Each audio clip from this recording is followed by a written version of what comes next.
మనం చేసిన పోరాటాల ఫలితంగా రాష్ట్రం నుంచి బిల్లు పాస్ అయింది, కేంద్రం దగ్గర ఉన్నది. మరి కేంద్రానికి మన బీసీల సత్తా తెలవాలంటే, మన తెలంగాణ బీసీల పౌరుషం అర్థం కావాలంటే ఇవాళ మనం కేంద్రం మీద ఒత్తిడి పెంచాల్సిన అవసరం ఉంది. ఎట్లా ఒత్తిడి పెంచుదాం? ఖచ్చితంగా ధర్నాలు చేయాలి, వంట వార్పులు చేయాలి, తెలంగాణ ఉద్యమంలో ఏమేం చేసినామో అవన్నీ చేయాలి. అవన్నిటికన్నా ఎక్కువ ఖచ్చితంగా కేంద్రానికి తెలవాలంటే మొట్టమొదటి కార్యక్రమంగా మీ అందరినీ మెదక్ జిల్లా నుంచి నేను అనౌన్స్ చేయాలనుకున్నా.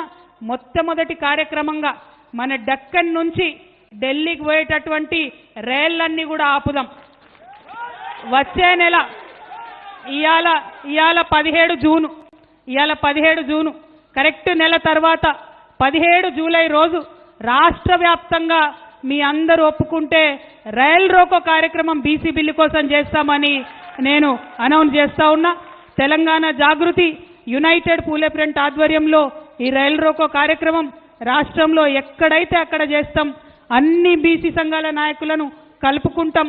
అన్ని జిల్లా కేంద్రాలకు పోతాం. ఈ నెల రోజులల్లా అందరినీ కూడా బతిమలాడి బామాలి వారి హక్కుల గురించి వివరించి అందరం కూడా వచ్చి రైల్ రోకో చేద్దాం.